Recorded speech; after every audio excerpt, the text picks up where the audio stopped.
पहलवान हुआ करते थे घर घर में। किस लिए?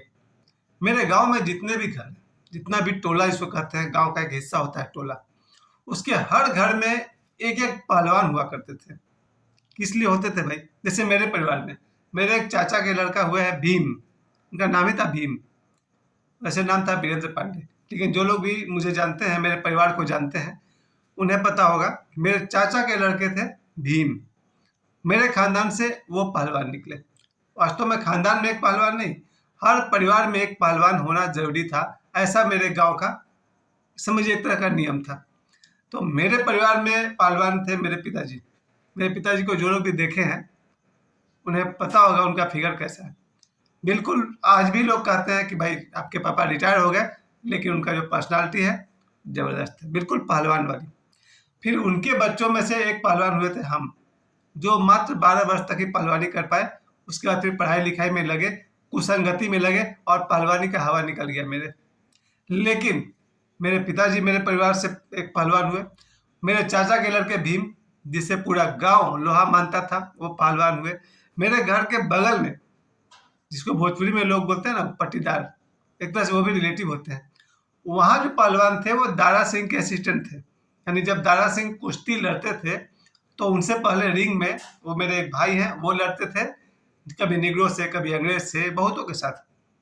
इसके बाद मेरे गांव में एक और पहलवान है, चिड़ई भाई। अब तो पता नहीं कैसे हैं, काफ़ी उम्र हो गई होगी। वो पहलवान ऐसे थे कि उनसे भाई ये गांव तो दूर की बात है, दूसरे गांव वाले भी डरते थे।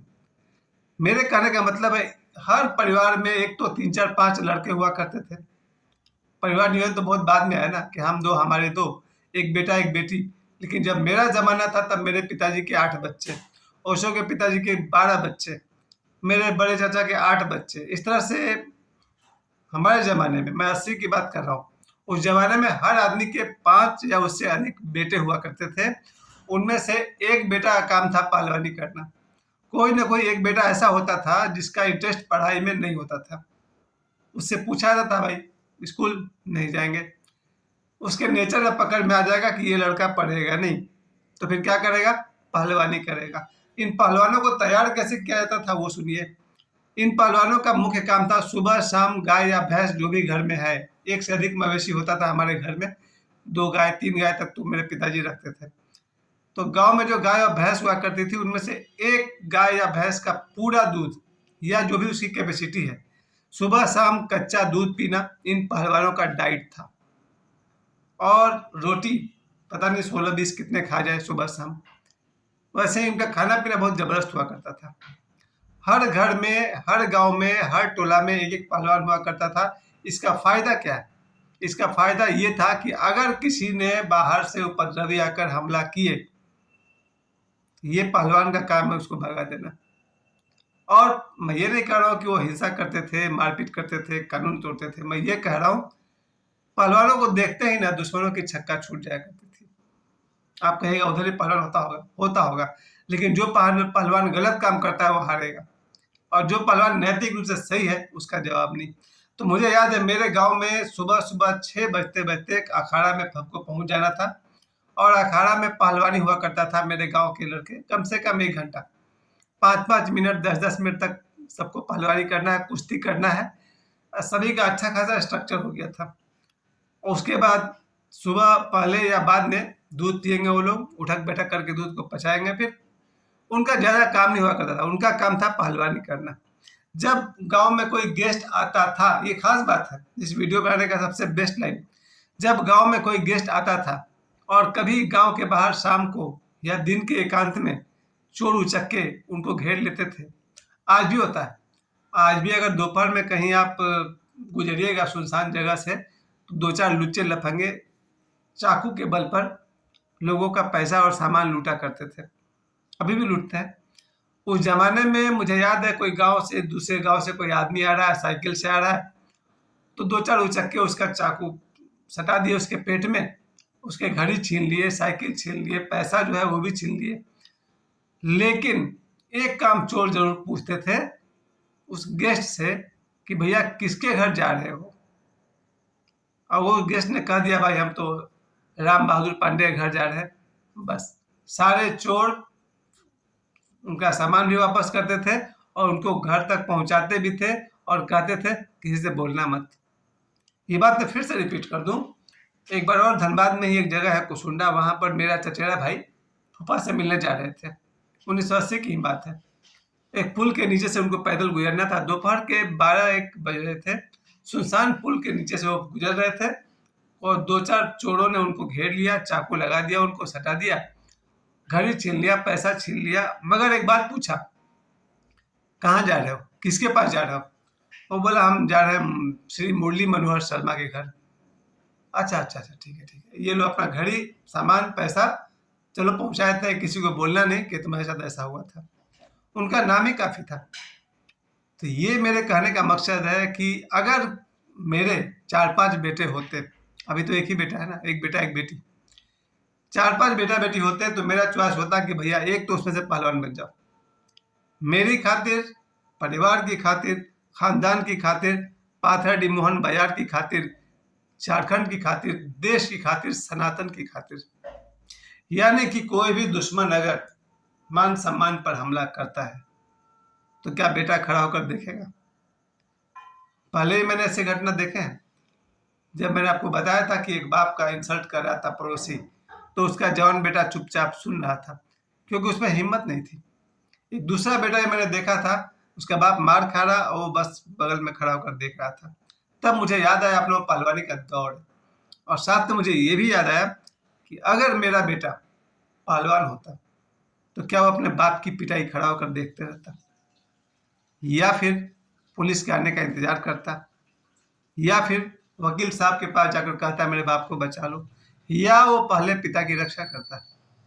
ये बात बहुत जरूरी है कि कोई आदमी मेरा इंसल्ट कर जाए और मेरा बेटा वहां खड़ा होकर देखता रहे, इसका मतलब शेर नहीं जन्मा आपके घर में। या फिर कोई आदमी आपकी तौहीन कर जाए, बेइज्जती कर जाए, आप सही है कि गलत है वो बाद में देखेंगे, आप सही है या गलत है वो बाद में देखेंगे, बेटा पहले क्या करेगा, बाप की रक्षा करेगा या पहले सोचेगा कि बाप सही है कि बाप गलत है? नहीं। यहाँ मेरा मानना है, हम भारत माँ के बेटे हैं, भारत माता के सपूत हैं। हमारा पहला कर्तव्य क्या है? इस भारत माता पर जब भी कोई आँच आए, इस माँ के लिए, भारत माँ के लिए परवाही मत करो जान की, आ जाओ देश की रक्षा के लिए, देश की सुरक्षा के लिए। इस समय जो देश में माहौल बना है, वैसे मुर्शिदाबाद में जो कांड हुआ 2-3 दिन पहले तक, कितने जिहादी रहे होंगे, कितने रहे होंगे आतंकी टाइप के लोग, दंगाई कितने रहे होंगे? 500, 5,000, 50,000 तो नहीं होना चाहिए, क्योंकि कोई भी जगह हो, कितने भी मुसलमान हो, अधिकांश मुसलमान तो अपने बीवी बच्चों के लिए जीते हैं, रोजी रोटी के लिए जीते हैं, कमाते हैं, बच्चों की परवरिश करते हैं। उनमें से दंगाई कितने होते हैं? अधिकांश मुसलमान को 5 वक्त का नमाज भी तो पढ़ना है, अधिकांश मुसलमान को अपने बीवी और बच्चों के लिए 2 रोटी भी कमाना है, मुसलमानों की भी तो अपने परेशानियां। उनमें से कुछ मुसलमान होते हैं जिनका एक ही काम है हिंदुओं को परेशान करना। कितने होंगे? हो सकता है 5,000 रहे होंगे। और न्यूज में था कि 5,000 हिंदुओं ने अपना घर छोड़ दिया। 5,000 हिंदू जब अपना घर छोड़ दिए, अगर वो मेरे गांव के पहलवान की तरह पहलवान होते और जैसे ही किसी के पहले घर में हमला किया जाए, कोई दंगाई पहले ही घर में आक्रमण करे, उस घर की माता जी को पीटे, उस घर के पिताजी को पीटे, और उस घर का पहलवान बेटा एक को बढ़िया से जवाब देते, आपको क्या लगता है? बाकी दंगाइयों को भागना पड़ेगा क्योंकि जान सबको प्यारी है। हर घर में अगर एक पहलवान होता, 500 पहलवान होते, तो क्या आपको क्या लगता है कि दंगाई लोगों को परेशान कर पाते? क्योंकि पुलिस का इंतजार किया गया, पुलिस जैसा कि न्यूज में बताते हैं कि भाई पुलिस ने सहायता नहीं की थी। पुलिस सहायता नहीं करेगा, प्रशासन सहायता नहीं करेगा, लेकिन आपके भीतर का जो पहलवान है वो तो आपकी सहायता कर सकता है। मेरा अपना कल रात को जब बाबा ऐश्वर से पूछा गया कि पश्चिम बंगाल में जो घटना घटी, मुर्शिदाबाद के 500 लोग अपना घर छोड़कर, शहर छोड़कर जा रहे हैं, बाबा ऐश्वर ने कहा कि पश्चिम बंगाल के लोगों से मैं यही कहना चाहूंगा कि साड़ी पहनो तुम लोग। ये बाबा ऐश्वर के शब्द थे कि तुम अपने देश में अपना घर छोड़कर जा रहे हो, साड़ी पहन लो तुम लोग। ये जो उग्र बात है वो इसलिए है कि अगर आपका अपना देश है, आपका अपना घर है, बस एक पहलवान घर में पैदा करना था, काफी था। मेरा अपना मानना है कि कानून तोड़ने के लिए नहीं, अपनी सुरक्षा के लिए, भारत माता की सुरक्षा के लिए, सनातन धर्म की रक्षा के लिए, यहाँ तक कि कानून और व्यवस्था की रक्षा के लिए भी अगर कभी कभी आपको कोई स्टेप लेना पड़े तो ये तो कानून में भी अलाउ है ना कि आप आत्मरक्षा के लिए कुछ हद तक आप गुजर सकते हैं। तो मुर्शिदाबाद कांड में जो भी हुआ उसका सबसे बेहतर जवाब होता, अगर मेरी अपनी राय कोई पूछे तो, कि अगर 5,000 दंगाई हो और पूरे देश से 50,000 सनातनी बस में भरकर पहुंच जाए, उसके बाद क्या होगा? देश तो टुकड़ों में बटा हुआ है ना, लोगों की मानसिकता बटी हुई है। अगर पूरे भारत से 100 करोड़ सनातनी में से 50 बस भर करके सनातनी पहुंच जाए मुर्शिदाबाद में, तो क्या दंगाई शांत नहीं बैठ जाएंगे? लेकिन हिंदू भाई खुद ही बटे हुए हैं।